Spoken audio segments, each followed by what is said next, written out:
Hello trainers, Professor Palm here, and today we're going to be talking about a new challenge you can add into your games. Have you ever done a challenge in any of your games before? There are so many to consider. There's the Nuzlocke challenge, there's the Shinies Only challenge, there's even the No New Moves challenge. However, I'm going to introduce you to a challenge I don't think you've ever heard of. It's called the Bird Challenge. Have you ever wanted to be a bird trainer before? Well, if you have, today's your lucky day because I'm going to teach you how to be one. You know that I love flying type Pokemon, but bird Pokemon are some of my favorites. That's how I came up with this challenge. For this challenge, you can only use bird Pokemon, and no exceptions. No bats and no Aerodactyl. You may, however, use Archon and Archeops. They may be fossils, but they're fossils of the first bird Pokemon. Also, just to let you know, if one of your birds faints, you do not have to release it. It's just a bird challenge. All you have to do is just see if you can make it through the whole game with only using bird Pokemon. While most bird Pokemon are flying type, it doesn't mean flying type only. You are free to use Psyduck and Golduck because those are ducks which live in the bird family. The same thing goes with Piplup, Primplup, Empoleon, and even Ice-Q. Penguins may be flightless birds, but they're still birds nonetheless. I would even say the same thing with Torchic, Combuskin, and Blaziken. Just because they're chickens doesn't mean they're not birds. They still are birds. You can do this challenge in any game you choose. However, I'd say don't do it in any of the Unova games. The main reason why is because you don't get a bird Pokemon until you beat the first gym leader, which kind of defeats the purpose of using bird Pokemon only. Now you're probably asking, what if my starter isn't a bird Pokemon? What if it's something else? Well, trainers, the answer is very, very simple. All you have to do is just put it in the PC system for the entirety of the game at any Pokemon Center. However, you can only do this after you've caught your first bird Pokemon, which is definitely allowed. However, in 3 regions that start off with bird Pokemon, you must start with them. In the Hoenn games, you must choose Torchic, Piplup in any of the Sinnoh games, and of course, my favorite, Rowlet, for any of the Alola games. However, if you do not like any of the 3 starters I just listed, feel free to start off with anything you want to, but it must be put in the PC system, and it must stay there for the entirety of the game while you only are catching bird Pokemon.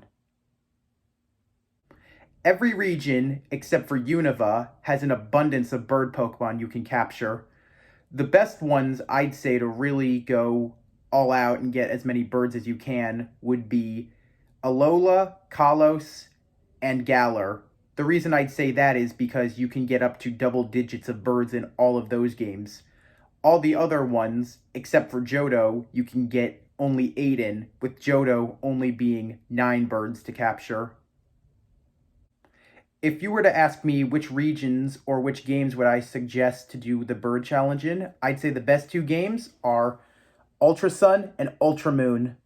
Well, other than the fact that I really do love Rowlet and his evolutionary family, there's one bird Pokemon that can really save you the best in that game, and that's Oricorio. I would always go for an Oricorio because they have the ability to change their typing with many different nectars, and the move Revelation Dance can really come in handy on any of those hard trials. After all, it's a Pokemon that can change to 4 different typings. That can really help you out in a tight spot, and it's a Pokemon you should never take off your team. With how many bird Pokemon there are in the world, it's rather crazy to think that a pure flying type bird did not exist until Gen 5, and that flying type for the longest time was a secondary typing rather than being a primary typing. I'm glad Noivern and Noibat finally broke the mold for that. It is rather sad that Pokemon like Rowlet or the whole Starly family and any other Pokemon you could think of that's a bird that flying was its secondary typing rather than its first typing. I guess Pokemon didn't really think about that until a long time later, but it's okay. It is crazy to think that we don't have an evolution flying type yet. I think a perfect name for a flying type evolution would be Nimbion. Imagine how impressive that would look for the evolution family. You could even give that thing cloudy wings or even make it the first flying fox with wings. I hope Game Freak and Nintendo decide to do that one day because that's an evolution I really would love to see. How about you guys? Do you have a favorite bird Pokemon or a favorite bird family of Pokemon? As you can tell with me, Starly, Staravia, and Staraptor are my favorite of the three birds. I'd love to know what yours are.